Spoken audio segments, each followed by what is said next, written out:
Hey guys, I want to talk a little bit about healing and specifically from a Black person's perspective because that's what I am. So I'm going based on how I live through life and how my healing journey has taught me so many things that I feel like I need to share and teach others, because to me, going through a spiritual awakening and through this journey of self-love and healing, I've learned that the consciousness that we need to have and acquire is more of an awareness. So it's like Black people, I feel, have been disconnected from our roots, and everything about us in essence has been demonized or perceived as wrong or inferior. So to me, just relearning and re-educating ourselves and this awareness of the things that are going through our mind is what is going to create the consciousness that we already have. It's leaving this place of autopilot where you're just kind of going through life numb and dull and colorless because you've been so programmed and covered with so many layers of negativity, of dense energies, riddled with things that are quote unquote shadow aspects of you, things that are negative, that you are just floating through life. You're not really living, you're surviving. And Black people have been surviving for too long. It's time that we stop surviving and living in this state of fight or flight, panic mode, worst case scenario, all of these negative mindsets and mental constructs that are keeping us stuck. We literally have a hard time to even just start because we can't get past our mind.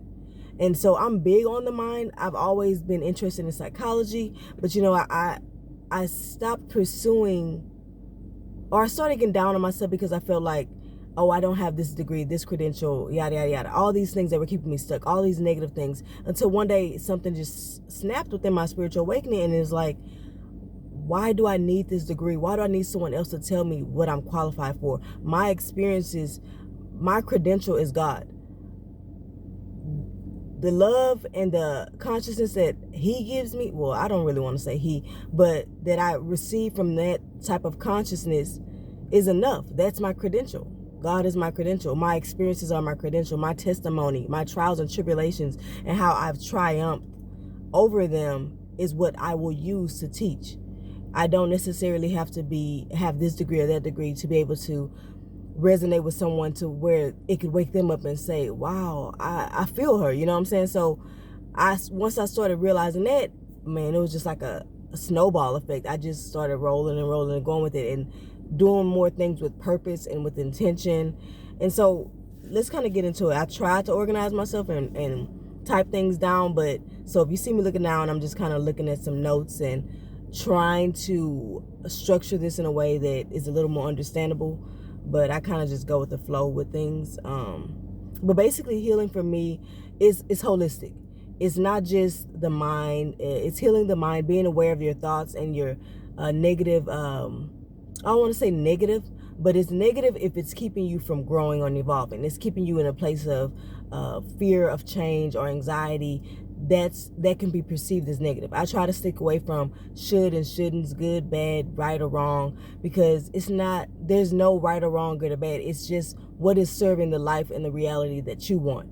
Just because someone is doing something this way and you're doing something that way does not mean they're right or you're wrong. You guys can both be right. It's everyone's personal truths. For me, there are rarely facts in life. There's a series of beliefs, theories, values, stories that we all tell ourselves within our own mind to create what we consider our identity and our reality.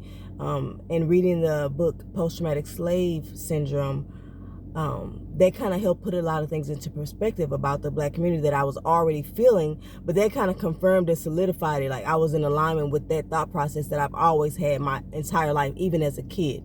So, but it's more about healing. So your mind, as well as your body. We don't know a lot about our nervous system and how we're a lot of times in the sympathetic nervous system where we're in this fight or flight and survival mode, like, in a panic mode where we're in our chest, but we need to come down to our abdomens, the lower part of our body where, and for women, I feel like it's within the womb as well that we've been totally disconnected from, especially Black women, with experiences in the medical industry, But so those are ways that we can connect within our body, and that's how you tap into your intuition, and not necessarily with your thoughts, because your thoughts a lot of times are illusions that we have created to make ourselves feel comfortable. But comfort is stagnation. It's not growth. It's not evolution. It's just what we tell ourselves to be comfortable where we are, even if it's not serving us, even if we're not happy. And so you have mind, you have body, then you have emotions. Like I said, you are not your thoughts, you're not your emotions. You're allowed to feel them. Emotions are energy in motion. So you're allowed to feel these things, but identify them and realize that you don't have to be it. You can feel sad, you can feel scared without being a fearful person or without being a sad person. Flow through those emotions. As far as thoughts, allow your thoughts to go by like clouds in the sky. Observe them. When you become the observer, you're tapping into that source energy. You're tapping into your higher self, because it's like a bird's eye view. You're looking at these things and kind of like, how can I say, you're analyzing them in a sense, or you're just looking at them to see what is it trying to show you. Nothing is ever really happening to you. It's happening for you. It's never personal. It's always spiritual. What is this trying to teach me to get me on my purpose in my life? And once you start to have that awareness, you stop reacting on triggers or impulse, and you start responding, because you're pausing, taking the breaths, doing breath work. I'm really big on breathing now, intentional breathing, because it helps take you away from that fight or flight to the parasympathetic nervous system, which is more the calmer, present moment, where you can actually sit and observe it and see what is it teaching you, what is it trying to show you, so you can have more of a response in a calmer manner. It's not helping anybody if you pop off on somebody. Yeah, it may feel good temporarily, but it's never something that you want to adopt into your way of life. I feel that's my personal opinion. So like I said, you find what serves you. If you feel like being on edge and ready to pop off and on people is how you want to live your life, that's you. But I'm in pursuit of peace, fulfillment, happiness, love, unconditional love, compassion. That's what serves the life that I want. You can choose what serves the life you want. And then you have mind, body, emotions, spiritual. To me, like, your spirit is the gas, in a sense. So how did I put this? The spirit is the keys. The spirit is what you ignite the car, which is your soul, and your passions and your purpose are like the gas.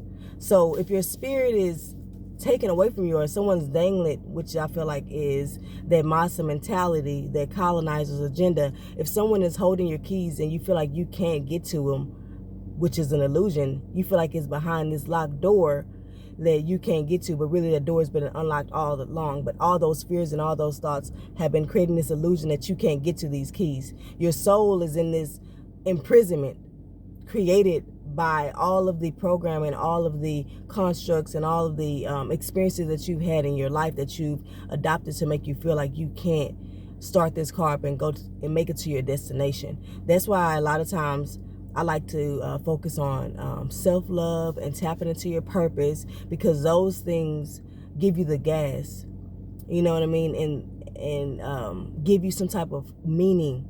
I feel Black people need meaning in life. We're not always going to be conventional, and I feel like most people aren't, but it's just that this society wants you to be normal. These social norms and this collective way of being doesn't serve anyone, especially us, because with everything being said, spirituality and racism go hand in hand, because it's like you can only be as free as society will allow you, in a sense, because can we change our color?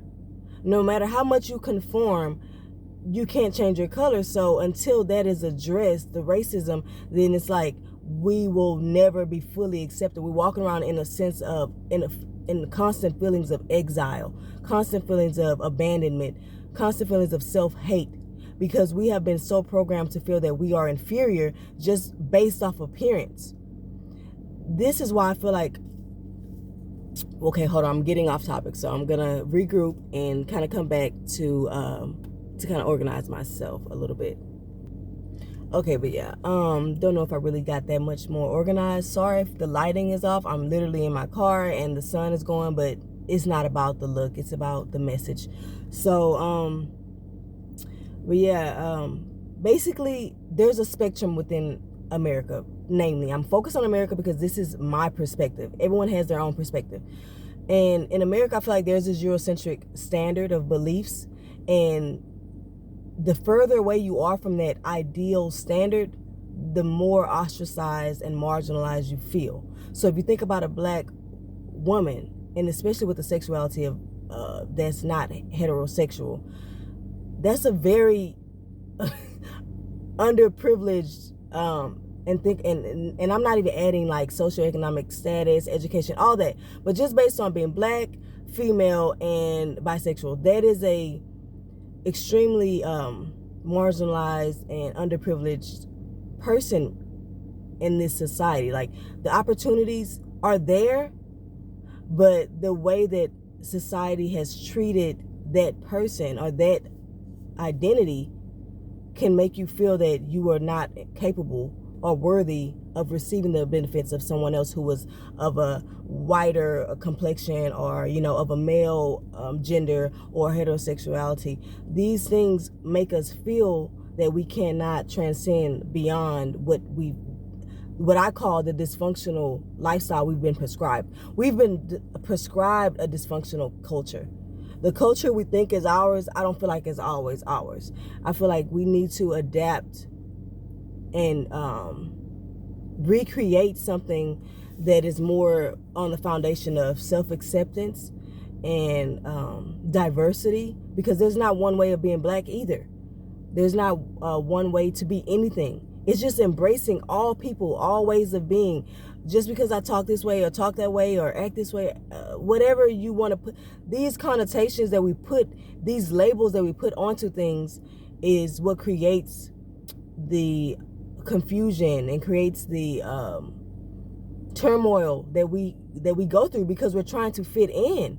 We're trying to be accepted in certain groups instead of just being what our true soul is calling us to be. So say I'm black, but I'm really into Buddhist practices. I may be shunned for that, or I may be marginalized for that.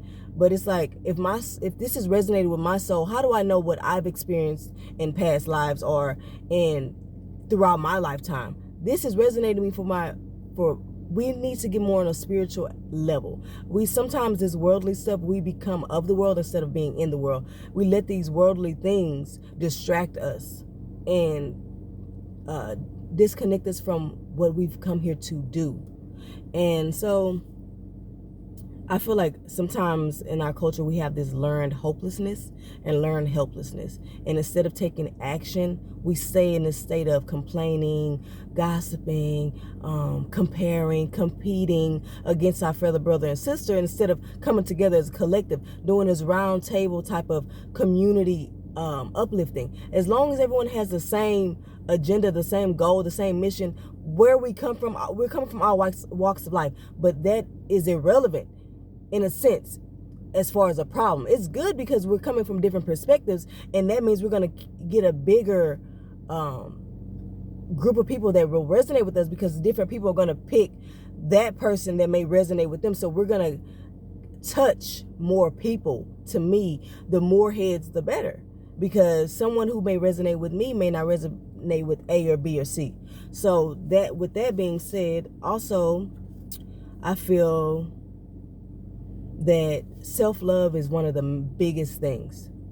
We have, as black people, have to learn how to love ourselves physically, mentally. Just love yourself the way you are right now, knowing that you're a work in progress. Give yourself grace. When I started doing looking in the mirror and just, going down, I love my hair, I love my face, I love my everything, because we have to think about, when you hate things, the thoughts you do create your reality. When you start hating yourself, what's happening? You're self-destructing. And I know it's hard living in a society that's constantly telling you, you don't belong here, you're not good enough, you're not worthy. But no one has that power. When you allow someone to make you feel a certain way, you're giving away your power. Step into your power and love yourself unconditionally, knowing that you are just as worthy and just as lovable as anyone else. You're just as accredited as anyone else. Just because someone has been programmed to feel like they're elite or they're superior based off nothing, and you've been programmed to believe that you're inferior despite all of your credentials, does not mean either one is valid. We're all being played by our minds. And it's time that awareness is brought to light so that the unity consciousness can evolve. And some of the things that I feel like will help is, like I said, reevaluating your generational and intergenerational beliefs.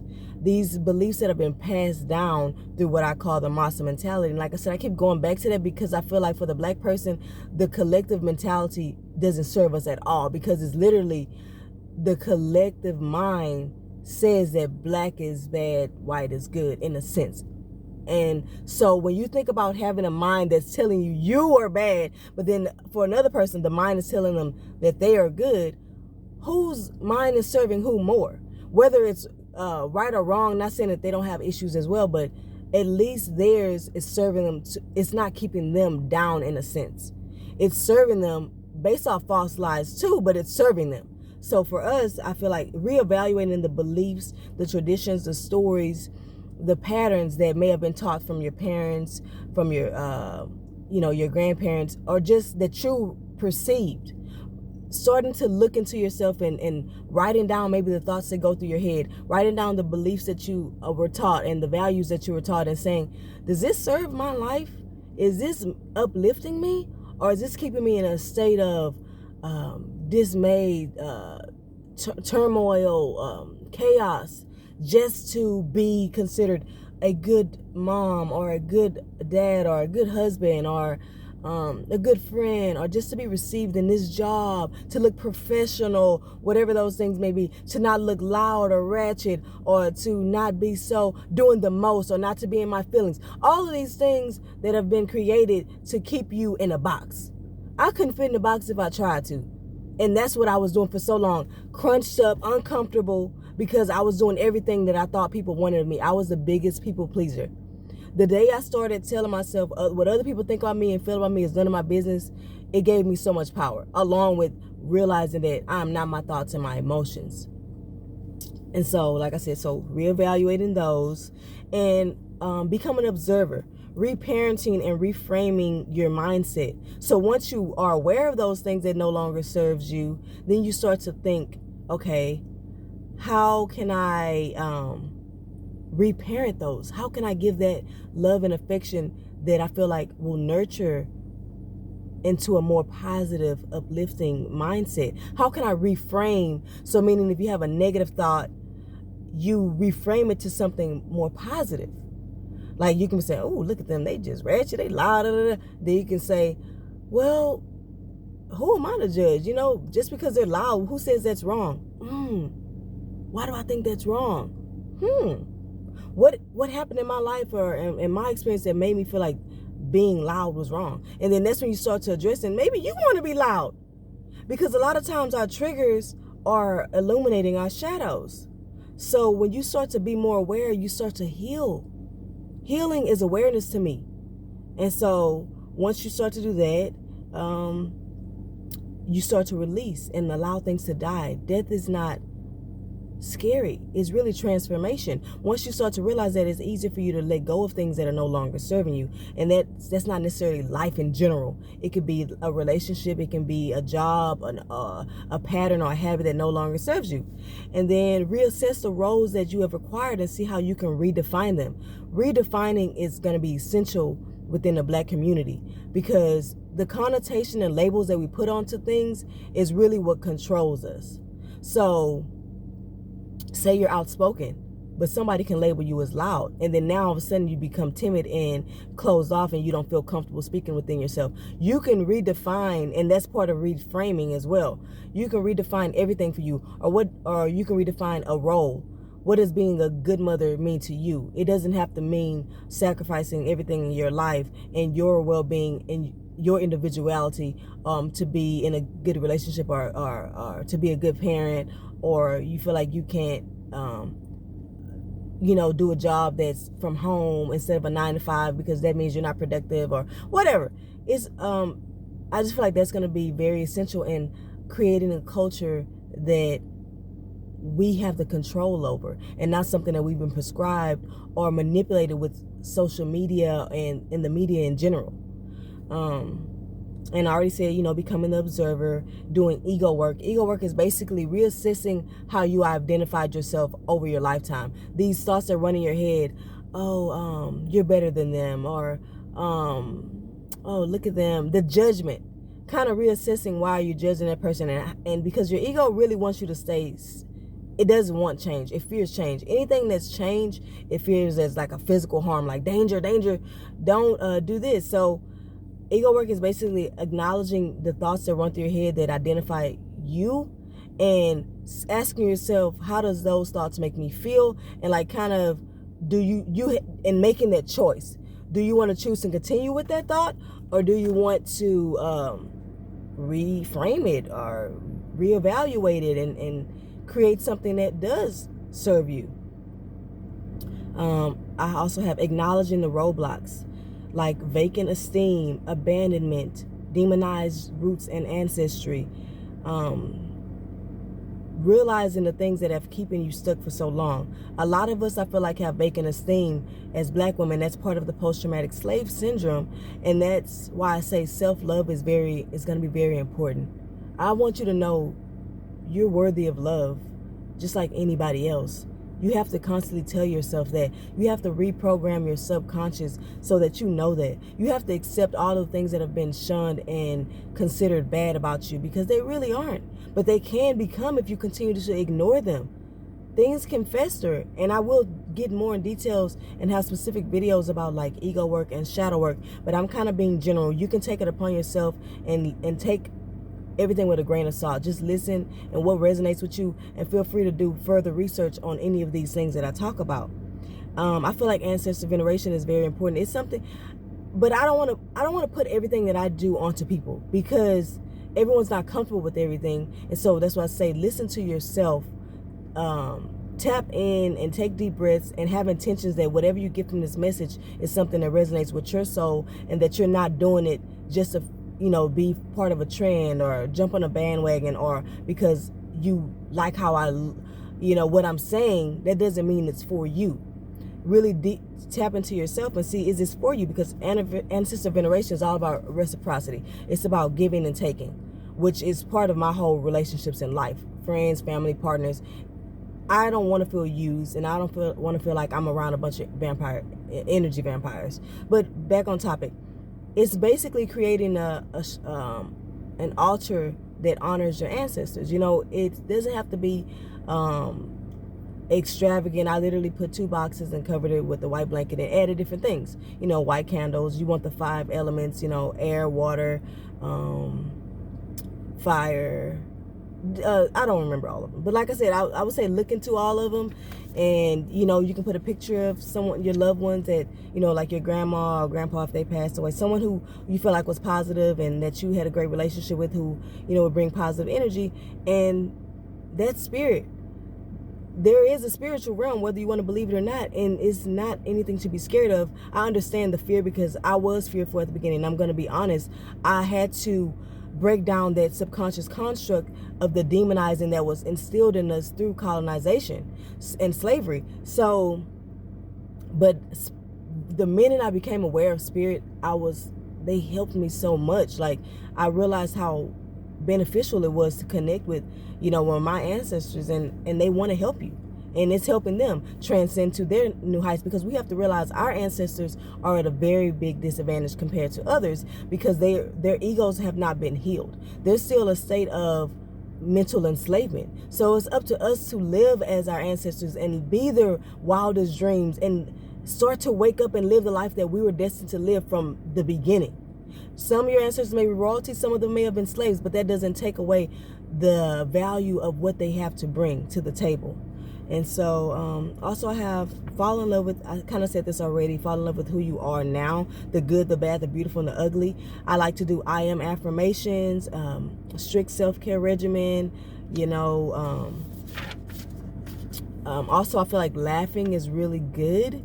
There's this woman I follow, I think her name is called Holistically, I don't know, I'll probably try to link it below, but she does this laugh therapy, and I love it because laughter it has been a big saving grace for me. Like being goofy, being funny, like that's something that I do a lot. As I get more and more comfortable, I feel like that side of me will come out, but right now I'm just kind of trying to deliver the message. But if anyone who knows me, if you talk to them, they're gonna tell you I'm thrown off. Like, I'm extremely goofy, I'm extremely comical, I feel like. So, and that helps me. Like, laughter releases what I feel like endorphins throughout your body and helps you transmute negative energy. Anyway, black people, we have to realize as well that we don't have to do everything traditional, conventional. If meditating for you looks like washing dishes, folding clothes, being in the shower, do it. If transmuting negative energy means twerking, rapping, flowing, I don't know, dancing, singing, all those things, screaming, do what you feel like is releasing negative energy. Don't go by what everyone else is telling you have to do. Do what works for you. Do what calls and resonates with your soul. No one, like I said, there's no right or wrong. Who am I to tell you what you're doing is wrong if it's working for you? Like, we need to let go of that elitism and that controlling nature that we want to have on everybody's life. We want everybody to fit into our reality. No, you control your own reality. You can choose to be a part of somebody's reality, but I'm not. Those days are over. But yeah, so dispelling and proving the program Masa mentality wrong every step of the way. This will uplift your spirit, like I said, the keys, giving your soul, aka the car, igniting the drive. Focus, focus, focus on using your newfound passion and purpose as the gas to reach the destination known as life, or you'll be stranded on the side of the road somewhere with no place to go. Or, you know,